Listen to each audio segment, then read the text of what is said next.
चीज का करना है? ध्यान करना है ज्ञान का। क्यों?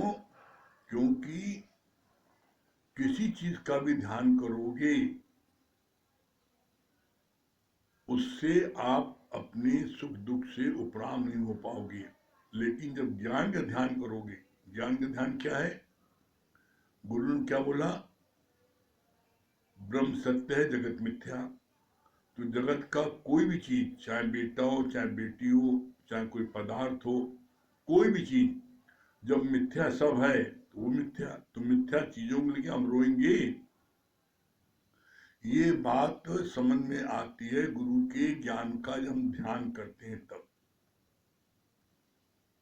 इसीलिए कहा जाता है बिना ज्ञान के हर कोई धोखा खाए, और चाहे निस्दिन पूछे और पूछाए।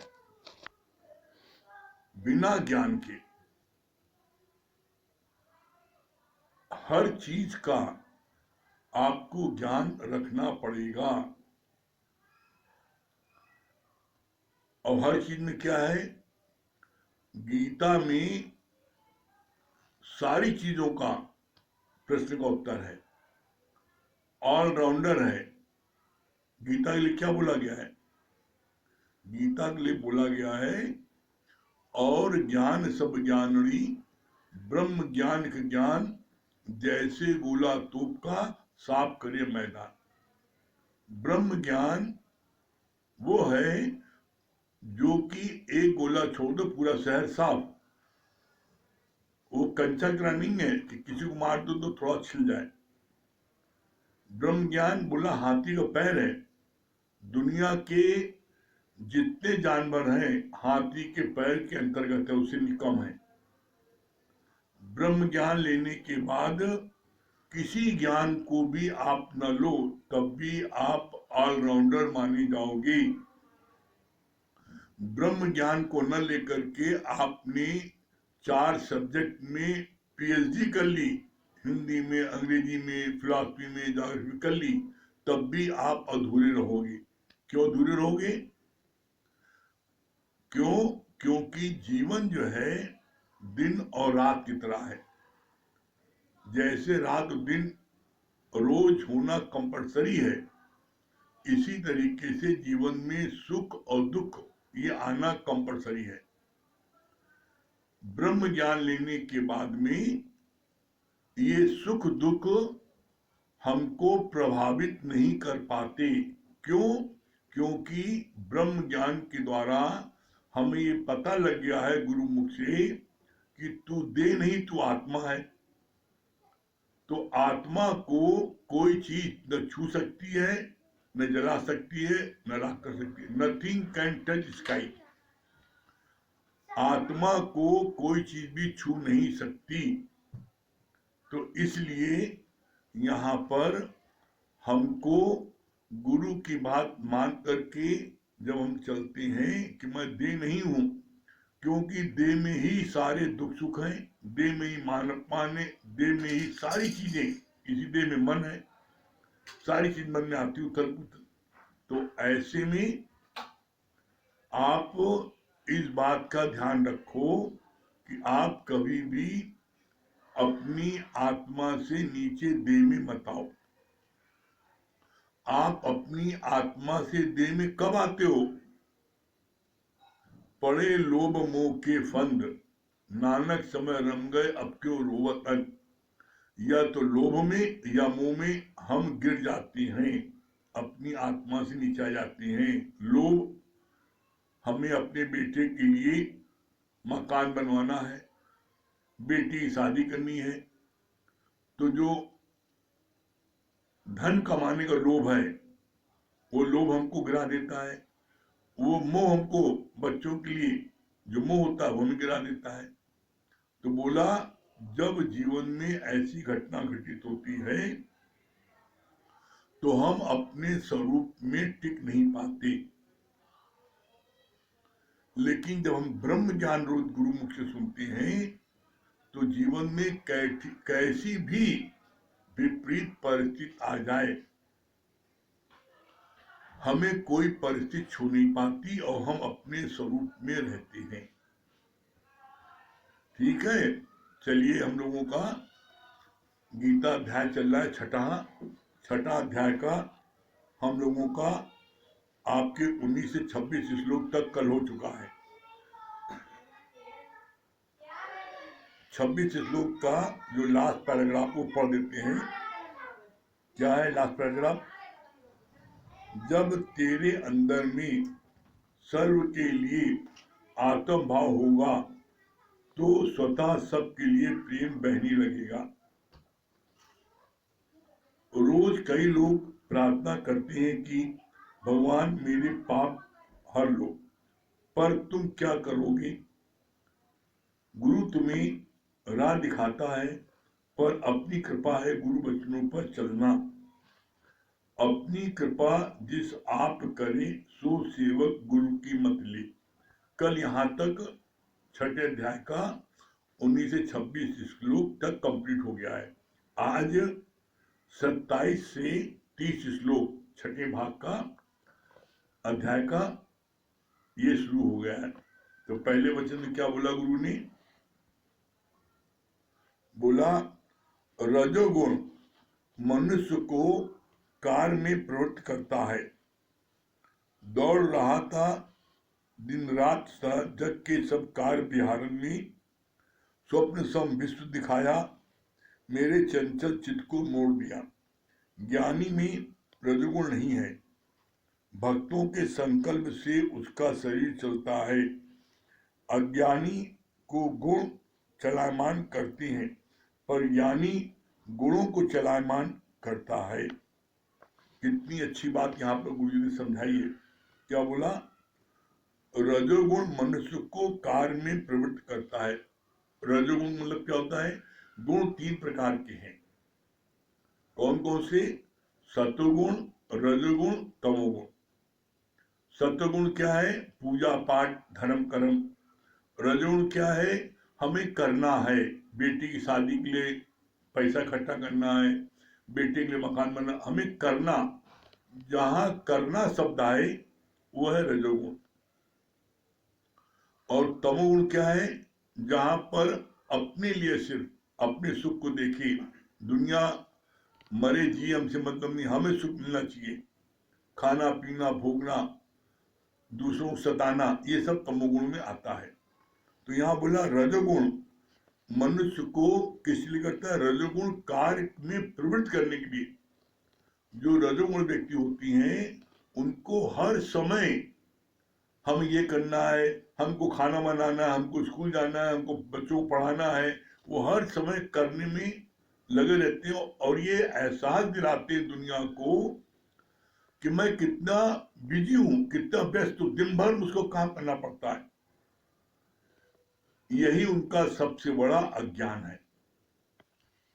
तो बोला इसके लिए कितनी अच्छी बात बोली, दौड़ रहा था दिन रात सदा जग के सब कार्य विहारण में, स्वप्न सम विश्व दिखाया मेरे चंचल चित्त को मोड़ दिया। जो रात दिन कार्य करने में दौड़ रहे थे, जब जीवन में गुरु मिला तो हमको गुरु ने स्वप्न सन ये विश्व दिखाया। अरे तुम कहाँ दौड़ रहे हो, किसके वास्ते दौड़ रहे हो, किस लिए दौड़ रहे हो? अरे ये सब मिथ्या है, ये कुछ सच है ही नहीं, तो तुम किसके लिए दौड़ रहे हो? तो गुरु ने हमको इस जग को हमको दिखाया। ये सपने तरह है। जैसे आप नींद में जब सोते रहते हो तो आपको सपना दिखाई पड़ता है, नींद से जग जाते हो तो आपको सपना गायब हो जाता है। इसी तरीके से अभी आप करो मैं जग रहा हूं, आप जग नहीं रहे हो, आप अभी अज्ञान की निद्रा में सो रहे हो। जिस दिन आपको ब्रह्म ज्ञान हो जाएगा उस दिन आप निद्रा से जग जाओगे और ये पूरा जगत आपको ब्रह्म स्वरूप दिखाई पड़ेगा। कैसे? इसका जवाब दिया गुरु जी ने, जर्रे जर्रे में है झांकी राम की और किसी सूझ वाली आंख ने पहचान की। वो सूझ वाली आंख हमको गुरु देता है। तो जब गुरु को सूझ देता है तब हमें पहचान होती है कि ये जगत नहीं, ये ब्रह्म है। जैसे अंधेरे में रस्सी हमको सर्व भासती है, लेकिन जब हम प्रकाश कर देते हैं तो वो रस्सी जो है हमको दिखाई पड़ती है, सर्प नहीं रहता। इसी तरीके से जब हम ज्ञान में जग जाते हैं, अज्ञान की निद्रा से ज्ञान में जग जाते हैं गुरु की कृपा से, तो फिर हमको चौओर ब्रह्म ही ब्रह्म दिखता है। चौओर ब्रह्म ही ब्रह्म समाया। ब्रह्म के अलावा इस पूरे ब्रह्मांड में कुछ है ही नहीं। सत्यता यही है। आप जो कुछ देख रहे हैं वो है ब्रह्म, इसके अलावा कुछ नहीं है। इसका प्रमाण क्या है? इसका प्रमाण यह है, दो भजन की लाइन में आता है। एक भजन की लाइन में आता है, जर्रे जर्रे में है झांकी राम की, किसी सूझ वाली आंख ने पहचान की। जर्रा मतलब क्या होता है? एक एक जगह, तिनके में जब भगवान है तो कौन जगह खाली है? कोई जगह न तुझसे खाली है, तू व्यापक डाली डाली है। और फिर दूसरी बात बोली, मेरे रोम रोम में बसने वाले राम। कहानी राम है। जब रोम रोम में, एक शरीर में लाखों करोड़ों रोम है, एक एक रोम में बसा है। फिर तीसरा प्रमाण दिया गीता में भगवान कृष्ण ने 11वें अध्याय में अपनी विभूत का वर्णन करते समय क्या बोला? बोला, चींटी से लेके हाथी तक, राई से लेके पहाड़ तक, मैं अपनी विभूत का वर्णन कहां तक करूं? जड़ चेतन सब मैं ही बनाऊं। अब बताओ क्या खाली है? सब कुछ वही बना है। फिर अगला प्रमाण क्या दिया? जब ये लिखा शास्त्र में पढ़ा गया, सबना जिया का एको दाता, सो मैं बिसर न जाऊं। सारे जीवों को देने वाला एक उदाता वो परमात्मा है। तो गुरुजी ने वो लाइन काट दी, कहा नहीं, गलत। कहा सही लाइन क्या है? सबना जिया का एको धाता, सो मैं बिसर न जाऊं। एक होता देने वाला, एक होता लेने वाला, दो हो गया। यहां बोला सबना जिया का एको धाता, मतलब सारे जीवों को धारण करने वाला वो मैं हूं। अब बताओ क्या बचा? इसीलिए कहते हैं, जो भी आपके सामने आए उसको भगवान करके जानो। और जब भगवान करके आप जानोगे, देखोगे, तो आपके मन में कभी भी कोई गलत भाव उसके प्रति नहीं आएगा। और सत्यता यही है। तो ये चीज होती है नित्य के अभ्यास से। रोज रोज आप अभ्यास करते जाओगे। कोई आपका विपरीत चलने वाला है, आपका विरोधी है, और आप उसमें उसमें ही भगवान देखो, ये बड़ा कठिन है। लेकिन गुरु का असंभव नहीं है, कठिन जरूर है। जब आप रोज प्रैक्टिस करोगे, क्या बोला गया है? Practice make man perfect. Practice एक ऐसी चीज है जो कि इंसान को एकदम परफेक्ट कर देती है। जब आप रोज इस बात का अभ्यास करो, नहीं है ही भगवान, चाहे कितना विरोध में चले, नहीं है ही भगवान, तो ऐसा अभ्यास करते करते एक दिन आपका मन मान जाएगा। फिर आगे क्या बोला? कितनी अच्छी बात बोली कि अज्ञानी जो है, अज्ञानी को वो रजोगुण उसको चलाता है। अज्ञानी को गुण चलाते हैं, चाहे वो रजोगुण में चले, चाहे वो तमोगुण में, चाहे सत्वगुण में। अज्ञानी को गुण चलाते हैं, और ज्ञानी जो है वो गुणों को चलाता है, उसके बस में। जब ज्ञानी जो चाहेगा वो, अब जैसे ज्ञानी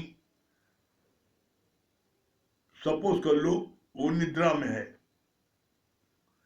तो तब भी वो लोगों के कल्याण के लिए जो रस कर रहा है, ताकत मिलेगी तो लोगों को कल्याण, उससे सबको जाकर के अच्छे से वो सत्संग सुनाएगा। उसका कोई कर्म बिना प्रयोजन के नहीं होता।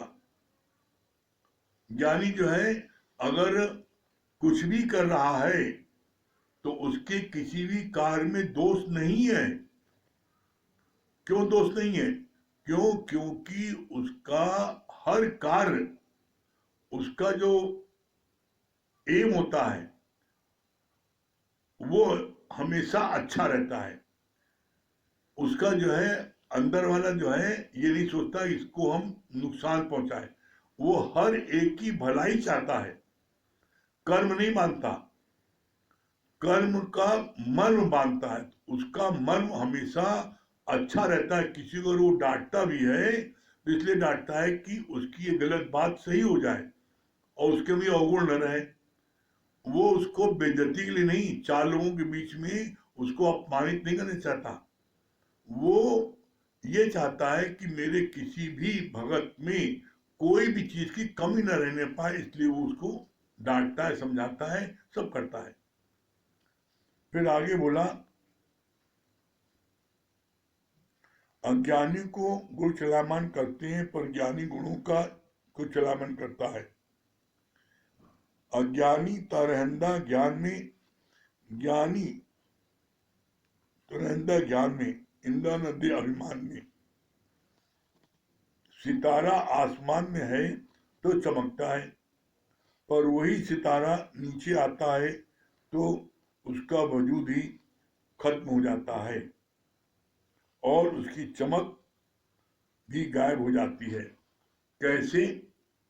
सितारा आसमान में चमचमा रहा है, खूबसूरत लग रहा है, और वही सितारा टूट के नीचे आ जाता है तो उसकी चमक समाप्त हो जाती है और वो किसी कार्य का नहीं लगता। इसी तरीके से जैसे आपके सर के बाल हैं, आपके सर में है तो वो खूबसूरत लगते हैं, आपकी आपकी शक्ल को खूबसूरत बनाते हैं। और वही बाल आपके खाने में दाल में गिर जाए तो आप उसको दाल फेंकोगे, घिन लगेगी। आपके दांत आपके चेहरे की शोभा बनते हैं, खाना अच्छे से खा सकते हो। और वही एक दांत टूट करके बाहर आ जाए तो कितना उससे घिन लगती है। इसी तरीके से जब तारा आकाश में रहता तो चमचमाता है, तो इसका सिद्धांत क्या है? इसका सिद्धांत है, इसी तरीके से जब तक आप गुरु के साथ लगे रहते हो तो आप चमचमाते रहते हो, और जैसे ही गुरु से आप अलग होते हो तो आप टूटे हुए सितारे के अंदर जमीन में आ जाते हो। तो जब टूटे सितारे के जमीन में आ जाते हो तो फिर आपकी कोई वैल्यू नहीं रह जाती है, कोई आपको पूछता नहीं, हर व्यक्ति उसको कूड़े में डालता है। तो ये हमेशा जीवन में बनाए रखना। क्या बनाए रखना? कभी भी गुरु से टूटने नहीं पाओ। और टूटने का कारण क्या है? गुरु से अलग होने का कारण क्या है? कभी इस पर विचार किया? गुरु से कोई भी अलग होता है तो उसका सिर्फ एक कारण है, उसकी अपनी छुपी हुई इच्छा। कोई न कोई उसकी इच्छा होगी जो गुरु के दर पर पूरी नहीं हुई, तो उस इच्छा की पूर्ति के लिए गुरु से अलग हट जाता है। लेकिन ये नहीं जानता कि गुरु से अलग हटने के बाद वो कहीं के नहीं रहता। कैसे? इसके लिए गुरुजी ने बड़े कड़वे शब्द का इस्तेमाल किया है। क्या बोला गुरुजी ने? कहा, जैसे धोबी और कुत्ता न घर का न घाट का, जो धोबी कुत्ता होता है न उसको घाट में दिखा मिलती आराम मिलता न घर में। वो सोचता है घर में घाट चलेगी वहां आराम मिलेगा, घाट सोचता घर जाएंगे, वो किसी की नहीं बनता। इसीलिए गुरु जी ने बोला एक का बनकर है। जब एक का बनकर रहोगे तो तुम भी पूजनीय हो जाओगे। कैसे? इसका प्रमाण है, आप देख लो। सबसे जीता जागता प्रमाण आज क्या है? हनुमान जी का है। देखिए आप, हनुमान जी को आज राम के बन के रहे तो आज हनुमान जी को लोग जो है कितना पूजते हैं। हनुमान जी की ज्यादा बड़ी सेना है, हनुमान जी के भगत ज्यादा हैं राम से। और एक लाइन बोली गई है, राम से अधिक राम का दासा, वो प्यारा है। तो इसलिए भगवान ने कहा दिल दे एक को, वो भी नेक को। और जब एक के साथ आप बंधे रहते हो तो उसमें आपकी उन्नत बहुत तेजी से होती है और उसकी जिम्मेदारी हो जाती है कि वो आपको मंजिल तक पहुंचाए। अरे आप देखो कितनी विडंबना है। एक आप नाविक पर, नाव वाले पर विश्वास करते हो, नाव वाले पर आप बैठते हो कि हमें इस पार से उस पार पहुंचाओ नदी के, और वो नाव वाला आपको इस पार से उस पार पहुंचा देता है, आपको नदी में डुबोता नहीं। और आप गुरु में विश्वास करोगे, सदगुरु विश्वास करोगे, वो डुबो देगा नहीं। विश्वास, विश्वासम फलम दायक। इसीलिए गुरु जी को लाइन बोलनी पड़ी, न मैं काबे में, न मैं कैलाश में, न मैं मंदिर में, न मैं मस्जिद में, मैं तो हूं विश्वास में, और खोजी हुए तुरंत मिल जाए एक पल की तलाश में। आप विश्वास तो करो, और जिसने विश्वास किया गुरु पर, गुरु ने उसको मंजिल तक पहुंचाया। ये बात हम लोगों ने अपने जीवन में देखी है। इसलिए कहा जाता है भरोसा कर तू ईश्वर पर, तुझे कभी धोखा नहीं होगा। तुम गुरु पर भरोसा करोगे, कभी जीवन तुमको भरोसा तुम्हें धोखा नहीं देगा। फिर आगे बोला,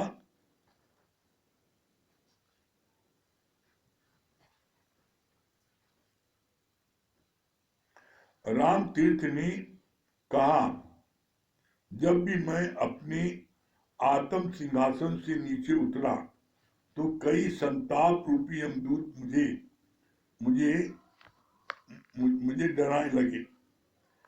पाप का अर्थ है पाप प्लस आप, परे अपने आप से।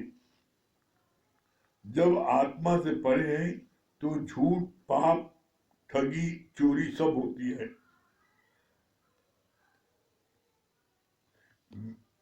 विकार शुरू होते हैं द्वैत से। एक सीढ़ी से नीचे गिरते हैं तो सारी सीढ़ियां तुम ऑटोमेटिक ही गिर जाओगे। कितनी भगवान ने क्लियर किया यहाँ पर। क्या बोला?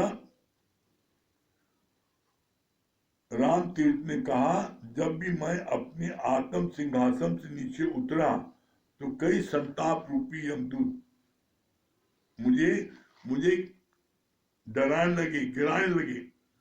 अपने आत्म सिंहासन से आप उतरे क्यों? क्वेश्चन मार्क यहां है।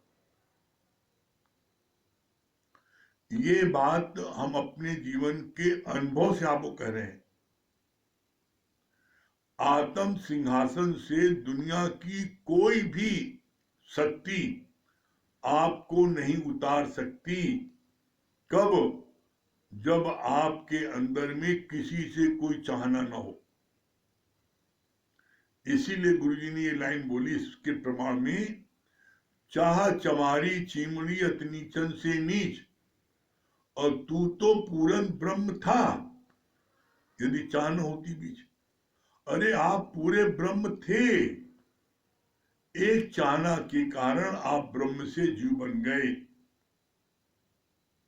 हाय मेरा बेटा, बाप बने तो बेटा से आपको उम्मीद होगी, एक चाहना होगी।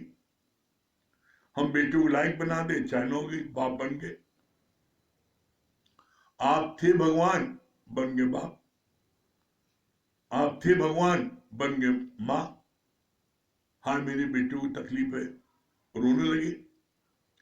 तो आप एक चाहना के कारण आप अपने पद से नीचे स्वयं उतरते हो, उतारने वाला कोई दूसरा नहीं है।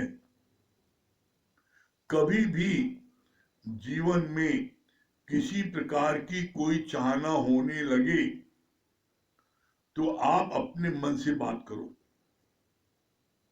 कि जो चीज हम चाह रहे हैं अगर वो हो भी गई तो उससे क्या हो जाएगा। सिर्फ 2 मिनट का मेंटल सेटिस्फेक्शन, बस सिर्फ 2 मिनट का। ये चाहना ऐसी डाइन है, जैसे ही एक चाहना आपकी पूरी होती है दूसरी चाहना पैदा हो जाती है। ये चाहना की खूबी है।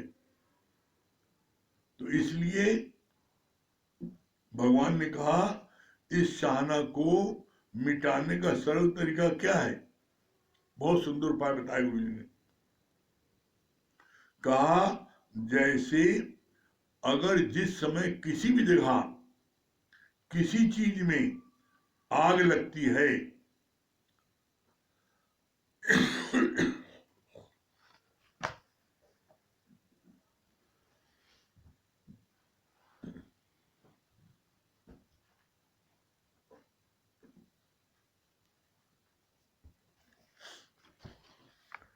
जैसे ही आग लगती है आप तुरंत सिर्फ 4 उंगली से उसको पट पट कर दीजिए, बुझ जाएगी।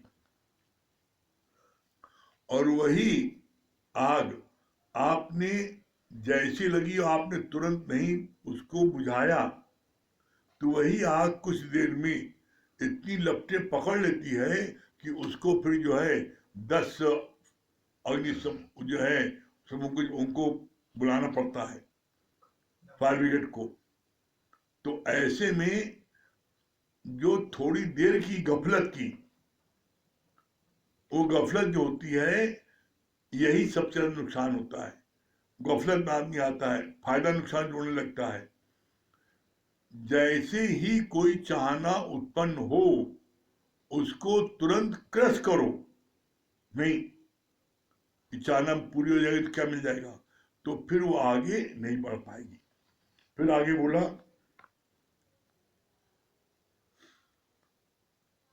पाप का अर्थ है पा धन आप, परे अपने आप से। जब आत्मा से परे हैं तो झूठ पाप ठगी चोरी सब होती है, विकार शुरू हो जाते हैं। कितनी अच्छी बात बोली। पाप प्लस आ, पाप मीन्स परे अपने आप से, अपनी आत्मा से परे, अपने स्वरूप से परे। मेरा स्वरूप जो है ब्रह्म स्वरूप है, उससे हम जब परे होते हैं तो फिर क्या होता है, झूठ फरेब चोरी बेईमानी सारी चीजें इस शरीर के अंदर आने लगती है। जब तक इसके अंदर में वो परमात्मा जागृत रहता है तब तक इसके अंदर में कोई भी चीज नहीं आ पाती। कैसे, इसका बड़ा सुंदर गुरु जी ने प्रमाण एक और दिया। कहा जैसे जलता हुआ दीपक अगर जल रहा है तो उस जलते दीपक को कोई क्रॉस नहीं करता। इसी तरीके से जब आपके अंदर वो ज्ञान ज्योति जल रही है, आपकी आपकी आत्मा की ज्योत आपके साथ जल रही है, तो कोई भी झूठ फरेब बेईमानी चोरी आपके मन में नहीं आ सकती। ये मन में आती ही तब है जब वो दीपक बुझ जाता है। जब दीपक दो चौराहे पर रखा रहता है, जलता रहता है, तो उसको कोई उसको क्रॉस नहीं करता। लेकिन जैसे बुझ जाता है लोग उसको पैरों से कुचलते हुए कल्चर से वो आगे निकल जाती है। तो इसी तरीके से ये सारे झूठ, फरेब, चोरी, बेईमानी वो आपके अंदर आनी शुरू हो जाती है जब आपके अंदर का अपना वो स्वरूप जो है वो ढक जाता है। वो आप निद्रा में आ जाते हो, गफलत की निद्रा में आ जाते हो।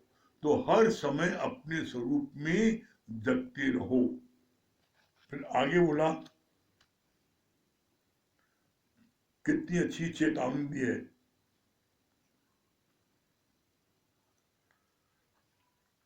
एक सीढ़ी से नीचे गिरते हो तो सारी सीढ़ी तुम ऑटोमेटिक ही गिरते जाओगे। आप गफलत हुई जरा सी, एक सीढ़ी गिरे तो बाकी सीढ़ी तो आप ऑटोमेटिक गिरते ही जाते हो। तो पहली सीढ़ी क्यों गिरे? लापरवाही से, सावधानी नहीं थी इसलिए गिरे। इसलिए कहा जाते हैं समझ समझ पग धरिए। ये ज्ञान की राह कठिन है जरूर, लेकिन जब हम गुरु के कहने के अनुसार चलते हैं तो ज्ञान की राह ये सरल हो जाती है, फिर कठिन नहीं रह जाती। और जब हम अपनी मर्जी चलते हैं तो फिर ये असंभव हो जाती है। फिर आगे बोला,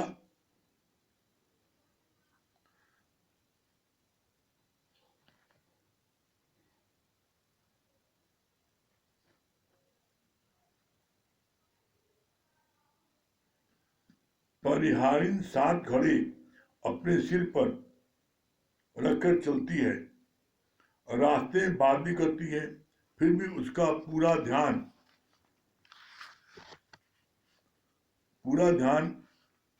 रहता है कि घड़े गिर कर टूट न जाए। क्या बोला गुरु जी ने? परिहारन जो है वो 7 घड़े अपने सिर पर रखकर चलती हैं और सखियों के साथ बात भी करती हैं, गपशप भी करती हैं, हंसी मजाक भी करती हैं, लेकिन ये सब कुछ करते हुए उनका ध्यान हमेशा हर पल अपने घड़े के बैलेंस में रहता है कि मेरा घड़ा डिसबैलेंस होकर नीचे न गिर जाए और टूट न जाए। तो इसका सिद्धांत क्या है?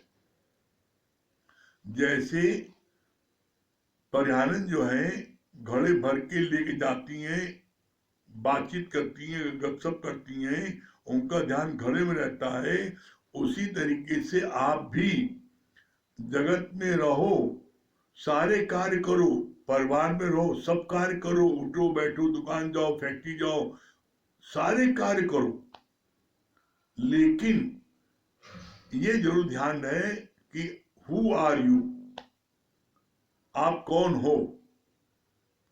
आप हो सत्स्वरूप आत्मा, आप हो ब्रह्म। ये हमेशा हर पल आपको ध्यान रहना चाहिए कि मैं कौन हूं, आई एम दैट। मैं हमेशा ध्यान रहे इस बात का। अब आप कहते हो कैसे ध्यान रहे? हम आपसे पूछते हैं, आप का नाम आप दिम्बर रखते हो क्या? आपका फलाना नाम दिम्बर नाम रखते हो? आपको हजारों लोगों के बीच में भी आपका नाम अनाउंस करा जाए कि फलाने यहां आ जाए तो आप तुरंत अपना हाथ खड़ा करते हो, हाँ मैं हूं। हजारों लोगों की मीटिंग चल रही है, ट्रेन में लोग जा रहे हैं और किसी को कोई तकलीफ हो गई और जब पूछा जाता है यहाँ ट्रेन में कोई डॉक्टर है, तो जो डॉक्टर होता है तुरंत बोलता हाँ मैं हूं। डॉक्टर अपना डॉक्टर नहीं भूलता, चाहे वो ट्रेन सफर करे, चाहे वो जो है अपने डॉक्टरी पेशे में बैठा हो, और चाहे वो जो है पत्नी के साथ पिक्चर देख रहा हो। वो जानता है समय मैं डॉक्टर हूं, वकील जानता मैं हर समय वकील हूं, जज जानता मैं जज हूं। एक तुम ही अपने को नहीं जानते, तुम भगवान हो।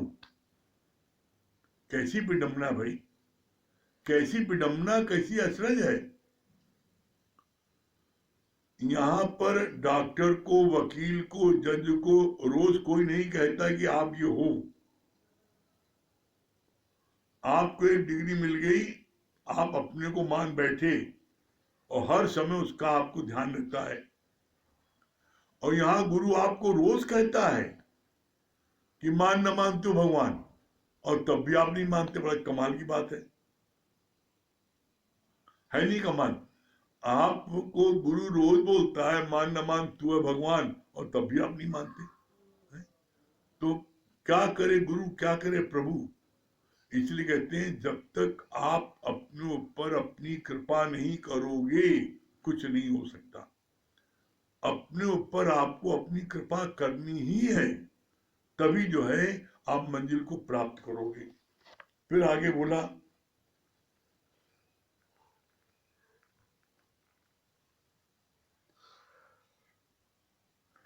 बुद्ध भगवान ने एक शिष्य से कहा कि पहले जैसे तुम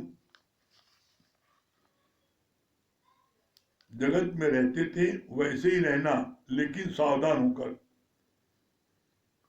वो जो पूछने लगा शिष्य ना, ज्ञान से पता कैसे रहे? कहा जैसे रहते तो वैसे रहो। ऐसा नहीं घर छोड़ के जंगल जाना है, ये नहीं करना है, सब करो, बस जो भी कार्य करो सावधान हो करो, अपने स्वरूप में रह करो, तो कभी भी तुमसे कोई गलत कार्य नहीं होने पाएगा। फिर आगे बोला, सारी सृष्टि का रचयिता तू है, अपना ही खेल देखने आया है, जग में तू ही एक अकेला, मंद अंधकार में रस्सी सांप भासती है, पर जब लाइट जल जाती है तो सर्व का भ्रम टूट जाता है, जगत को मिथ्या जानने वाला कभी भी दुखी नहीं होता। कितनी सुंदर बात बोली है, प्रमाण दे करके बोला, सारी सृष्टि का रचयिता तू है। एक है ईश्वर सृष्टि, एक है जीव सृष्टि। हर जीव अपनी सृष्टि का रचयिता है, जैसे परमात्मा अपनी सृष्टि का रचयिता है, उसी तरीके से हर जीव अपनी सृष्टि का रचयिता है। आप अकेले आए थे, किसने कहा आपसे शादी कर लो? किसने कहा शादी कर लो? आपकी इच्छा ने कहा, चाहने ने शादी कर ले, शादी कर लिया। फिर किसने कहा था लड़के बच्चे पैदा करो? तुम्हारी चाहना ने कहा, तुम्हारी इच्छा थी। अब किसी ने शादी किया, किसी ने एक बच्चा पैदा किया, किसी ने 11 बच्चे पैदा किए, किसी ने एक बच्चा पैदा नहीं किया। तो हर जीव की अपनी अलग अलग सृष्टि है। बोला, इसीलिए बोला तू अपनी सृष्टि का रचयिता स्वयं है, इसमें कोई दूसरा रचयिता नहीं, आप स्वयं रचयिता हो। और बोला किसको ने, अपना ही खेल देखने आए हो। जो तुम सृष्टि की रचना करते हो तो फिर तुम ही तो खेल देखते हो, तुम्हारे बाल बच्चे हुए, तुम्हारी नाती पोते हुए तो कौन देखता है? तुम ही तो खेल देखते हो उनकी। तो इसी तरीके से जो परमात्मा ने सृष्टि की रचना की है उसमें तुम खेल देख रहे हो, और वो खेल भी मिथ्या है, और जो तुमने सृष्टि की रचना की है वो भी मिथ्या है। जब ब्रह्म के अलावा कोई चीज भी, ब्रह्म के अलावा कोई चीज भी सत्य नहीं है, तो फिर बेटा बेटी कैसे सत्य हो गया? तो इसीलिए यहां बोला गया है ब्रह्म सत्य जगत मिथ्या। आप इस बात को मान लोगे तो आपको दुख नहीं होगा।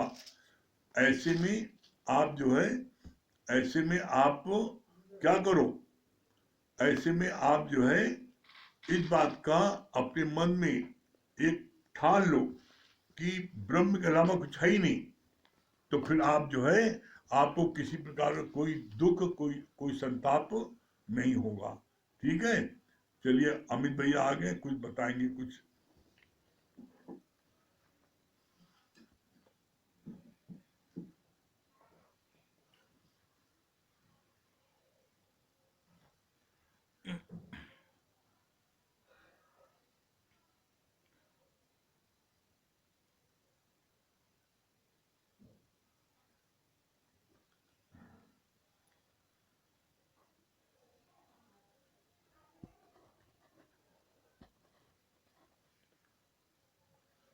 सत्संग में एक बात यही बड़ी अच्छी लगती है कि ऑलवेज बी पॉजिटिव।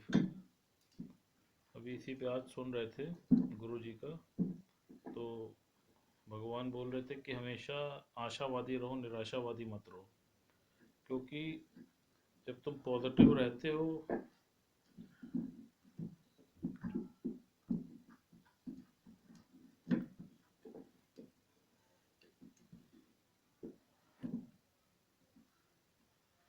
हमेशा पॉजिटिव रहो।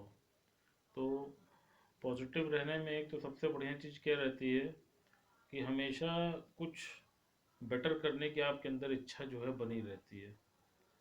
और निगेटिव होने में क्या होता है कि जहाँ पर भी आप हैं वहाँ से भी आप जो है नीचे गिरने लग जाते हैं और अपना कॉन्फिडेंस लूज होने लगता है। तो उसी पे वो जो बात चल रही थी, भी भगवान दृष्टांत बता रहे थे ना कि दो दो लड़कों वाला दृष्टांत बता रहे थे कि भगवान बोले कहा कि दो बेटे होते हैं एक बाप के, एक हमेशा आशावादी रहता है और एक हमेशा निराशावादी रहता है। तो पिताजी के मन में ये आता है कि चलो अब देखते हैं ये जो निराशावादी है इसके साथ कुछ अच्छा करते हैं कि ये भी आशावादी हो जाए, और आशावादी के साथ कुछ ऐसा करते हैं कि देखें ये निराशा में आता है कि नहीं आता है। तो वो क्या करते हैं कि एक कमरे में पूरा उसको फूलों से सजा देते हैं, और सजाने के बाद उस कमरे में उस लड़के को भेजते हैं जो निराशावादी रहता है, और सोचते हैं इसमें ये जाएगा तो खुश हो जाएगा।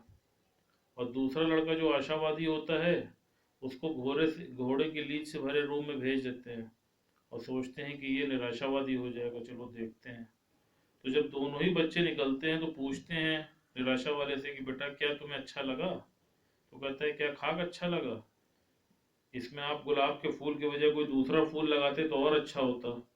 तो वही गुरुजी ने कहा कि जिसको निराशावादी रहना था वो उसको उसमें भी कुछ ना कुछ नेगेटिव चीजें समझ में आ गई, और जो आशावादी था उसको जब ढूंढ देखते हैं तो देखते हैं कि वो घोड़े से भरी लीद में भी घोड़े को ढूंढता रहता है। तो कहने का सेंस है कि देखिए अब क्या आप उठाते हैं। इसी तरह लाइफ में हर स्टेप पे कुछ ना कुछ तो आपके साथ होता ही है, कोई ना कोई कर्म तो आप करते हैं, कोई ना कोई परिस्थिति आपके लाइफ में आती है। तो हर उस परिस्थिति में आप क्या उठाते हैं। आप उस परिस्थिति में अगर विषम परिस्थिति में भी अगर आप कोई पॉजिटिव चीज उठाते हैं तो आप वहां से भी आगे निकल जाते हैं। और दूसरी बात भगवान ने बताया, कहा कि आप चिंतन करो कि अगर परिस्थितियां आती किस लिए, परिस्थितियां आपको ऊंचा उठाने के लिए ही तो आती हैं। और दूसरी बात भगवान ने बोला, कहा कि तुम जितना बड़ा एग्जाम दोगे तुम उतने ही बड़े तो औहदे पे आओगे। भाई अगर आप क्लास 10th का एग्जाम पास करते हैं तो आप मैट्रिक पास कहलाते हैं ना, आप ग्रेजुएट थोड़ी नहीं कहलाते हैं। और जब आप ग्रेजुएशन का पास करते हैं तो आप ग्रेजुएट कहलाते हैं, आप आईएएस नहीं कहलाते हैं। तो जितना टिपिकल एग्जाम होता जाता है उतना आपका औहदा भी बड़ा होता जाता है। तो इसी प्रकार भगवान ने बोला, कहा कि तुम उस योग्य हो तभी तो तुम्हारे पास वो परिस्थिति ईश्वर दे रहा है। पहले तुमको उसको सहने की कैपेसिटी भगवान देता है। भगवान के यहाँ कभी अन्याय नहीं है, हमेशा न्याय है। और तुम्हारे तुमसे कभी गलतियां हो भी सकती हैं लेकिन ईश्वर से कभी गलती नहीं होती है। कहा उसका उदाहरण है। कहा उसका उदाहरण कैसे है? कहा देखो जैसे बड़ी बड़ी कार कंपनियां हैं, तो जो बड़ी बड़ी कार कंपनियां तो जैसे कहते नहीं कि भैया ये 2010 का मॉडल है, तो 2011 में फिर उससे बेटर मॉडल आ जाता है, 12 में उससे बेटर मॉडल आता है, 13 में उससे बेटर मॉडल आता है। तो हर साल वो मॉडल को अपडेट करते हैं ना। क्यों करते हैं? क्योंकि 2010 में जो उनको कमी मिली उस कमी को उन्होंने 11 में पूरा किया, 11 में मिली तो 12 में, 12 में मिली तो 13 में पूरा किया। तो इस तरह वो डे बाय डे अपनी कमियों को दूर करते जाते हैं।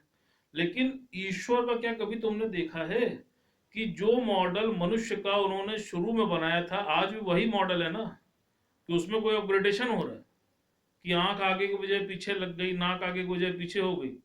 जो ईश्वर ने एक बार बना दिया वो आज भी वही तरह हिट है।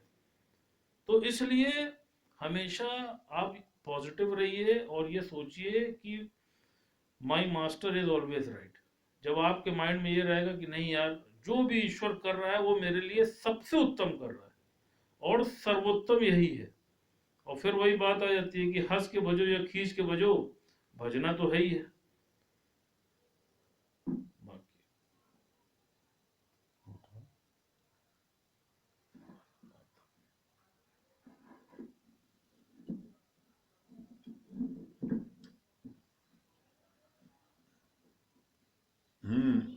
क्या बता रहे हैं चित्रा जी? चित्रा जी क्या बोल रही हैं?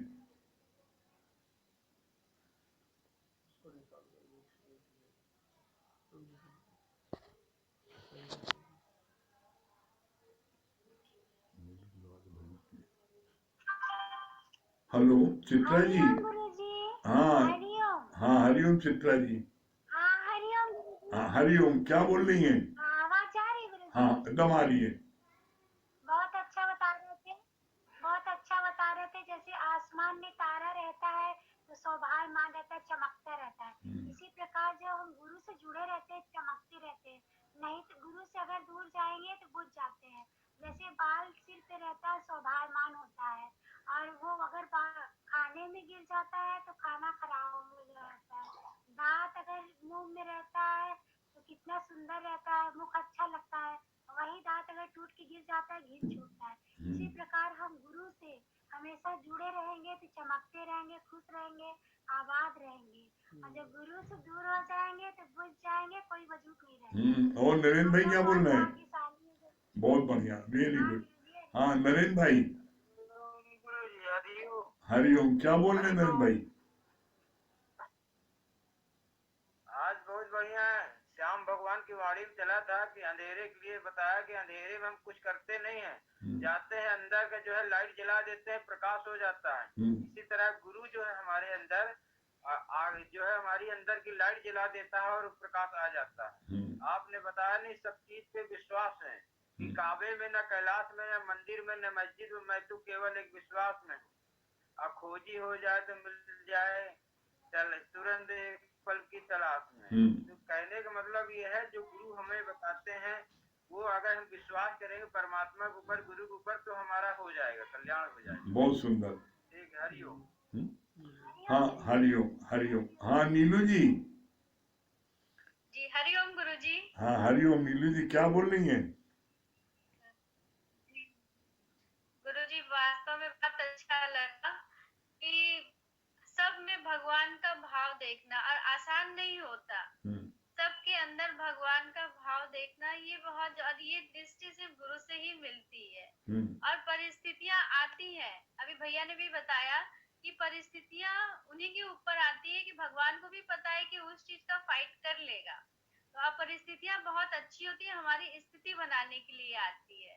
और ये दृष्टि सिर्फ गुरु की कृपा से ही मिल सकती है। इसलिए my master is always right. भजन सुनाइए। हाँ बहुत सुंदर। पापा भी आज बैठे हैं गुरुजी। अच्छा पापा दिखाओ। हाँ क्या बता रहे हैं? गुरु जी जो है हमारे पास, हाँ गुरु जी हमको ये अच्छा लगा कि जैसे भैया ने बताया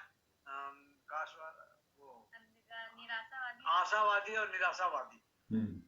आशावादी को जो है किस एक कोठरी में, और एक निराशावादी को एक कोठरी में बंद कर दिया गया।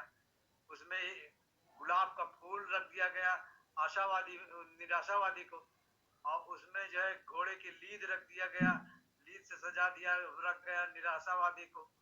तो उसने निराशावादी गुलाब के फूल में भी कमी ढूंढ दिया, आशावादी उसमें भी अच्छाई निकाल लिया, घोड़े बैठ करके घूम टहल रहा है। तो आशावादी हमेशा जो है अच्छा ही सोचता है। हाँ हाँ, ऐसी आपको बनना है, ऐसी आपको बनना है आशावादी। हाँ हाँ ठीक है। आशावादी बनना है। हाँ ठीक। हाँ आज बड़ा प्रसन्न चित है, नीलू बिटिया रानी आ गई आप, बड़े तो बहुत खुश है आप। हाँ कम से कम जो है हाँ बहुत अच्छा लगा, हमारी बिटिया हमारे पास में है। हाँ सुनाओ नीलू। कुछ न बिगड़ेगा तेरा, सतगुरु शरण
जाएगा। देख कर काली घटाए, हे भंवर मते हो उदास। देख कर काली घटाए, हे भंवर मते हो उदास। बंद कलियां भी खिलेगी, बंद कलियां भी खिलेगी, भेद मिट जाने, बंद कलियां भी खिलेगी, रात ढल जाने के बाद कुछ न बिगड़ेगा तेरा, सतगुरु शरण आने के बाद हर खुशी मिल जाएगी, कदमों में झुक जाने के बाद। हरिओम गुरुजी। बहुत सुंदर। हाँ श्याम भैया, श्याम भैया क्या बोल रहे हैं? हमने कहा राम राम। राम राम श्याम भैया। अभी आपने बताया कि एक नाविक पे हम विश्वास कर लेते हैं कि हमको इस पार से उस पार को पहुंचा दे, तो क्या हम इतने गए गुजर हैं कि अपने गुरु पर विश्वास न करें कि वो हमको भवतली पार कर देगा? अब एक मन में सवाल ये उठता है कि विश्वास और भरोसा में क्या अंतर है? विश्वास तो कभी डगमगा भी जाएगा, डगमगा भी जा सकता है, लेकिन भरोसा, इसको गुरु जैसा आपने कहा ना, भरोसा कर तू ईश्वर पर, तुझे धोखा नहीं होगा, ये जीवन बीत जाएगा, तुझे धोखा नहीं। तो विश्वास और भरोसा में अंतर है हमारे जो समझ में आता है, इस पे थोड़ा सा आप क्लियर कर दीजिए, विश्वास और भरोसा में अंतर है कि नहीं? और बताइए। बस चलिए, प्रश्न काल समाप्त हो गया, प्रश्न कल जवाब दे देंगे। हाँ, और क्या बोल रहे हैं? हाँ हाँ, राम प्रकाश भैया। और तो बात तो सही बात है। हाँ हाँ, हाँ क्या बोले श्याम भैया? हाँ राम प्रकाश भैया क्या बोल रहे हैं? हाँ भैया, प्रणाम भैया, हरिओम। हरिओम। हाँ भैया, हाँ क्या बता रहे बहुत हैं? अच्छी बात लग रही थी जुड़ाव की। भैया जुड़ाव की बात बहुत अच्छी लग रही थी कि जब तक हम सत्संग से जुड़े हैं तभी तक हमारा अस्तित्व है, और जिस समय हम सत्संग से हटेंगे हमारा अस्तित्व ही समाप्त हो जाएगा। जैसे कितना सुंदर बताया आपने कि बाल जब तक सर पे है तब तक उसकी शोभा है, मुंह में दांत है तो उसकी शोभा है, दांत निकलते ही मुंह की शोभा बिगड़ जाती है। और अमित भैया की बात बहुत अच्छी लग रही थी कि भगवान की सृष्टि कितनी जैसे शुरू में थी वैसे आज भी है। गाड़ी का कितना अच्छा उदाहरण दिया अमित भैया ने कि जो भी मॉडल आते हैं, हर साल नया मॉडल जो आता है उसमें कुछ ना कुछ खूबियां होती हैं और उस कंपनी उसको प्रचार करती है, बढ़ा चढ़ा के बताती है, उसमें नयापन आता रहता है। लेकिन प्रकृति देखो, हमारा भगवान देखो, जो भी चीज बनाया है वैसे ही रखा है। इस पूरे चेहरे में कोई चीज बदला नहीं कि आंख को पीछे कर दिया, मुंह को इधर कर दिया, जो जहां पर है वहीं पे अच्छा लग रहा है। तो गुरु से जब हम जुड़े रहते हैं, गुरु पे भरोसा, जैसे श्याम भैया ने बोला, तो भरोसा बहुत जरूरी है। सदगुरु पे जब भरोसा रखेंगे तो हमारी नैया जरूर पार हो जाएगी। तो गुरु हमारा योगक्षेम का भार भी उठाता है, तो गुरु पे भरोसा होना बहुत जरूरी है। हाँ प्रहलाद भैया, बहुत सुंदर। हाँ प्रहलाद भैया क्या बोल रहे हैं?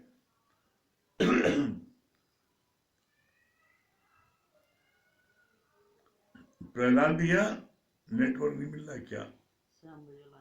हाँ श्याम भैया आप बताइए, प्रहलाद भैया का नेट, आप अपनी बात अधूरी छोड़ गए थे।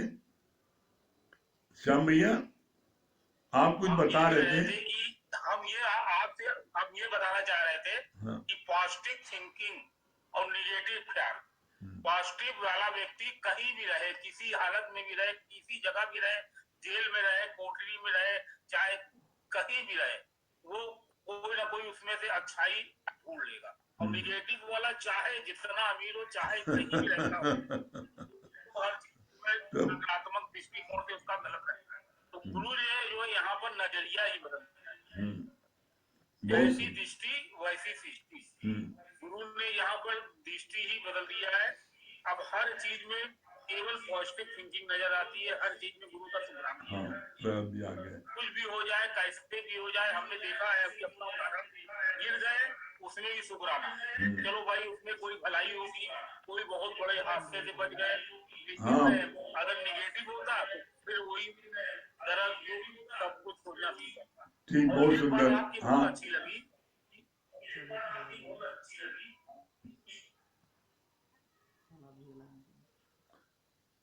बात पूरी कर लेते। हाँ, प्रणाम दिया। आवाज आ रही है? हाँ, आ रही, बोलिए। आवाज आ रही है गुरु जी? आ रही, बताइए क्या बोल रहे हैं। बस सबसे बड़ी कृपा यह है कि आपने भी बहुत अच्छा क्लियर किया कि संसार में सारे कार्य को करते हुए भी इस कार्य को करना है। नहीं तो पहले ज्ञान में ही बस भागते रहो तो उससे और कार्य जो है पेंडिंग होते जाते थे। आज ये है कि सब काम करते हुए भी इस ज्ञान को लेना अति आवश्यक है। और जब से वास्तव में ज्ञान इस मन से लिया जा रहा है और गुरु के वचनों पे चल रहे हैं तो वास्तव में लगता है कि क्या से क्या बना दिया ये गुरु का। बहुत सुंदर। चलिए ओम के जाप पहले प्रणाम के टाइम हो रहा है। हेलो।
सभी प्रेमियों को हरिओम।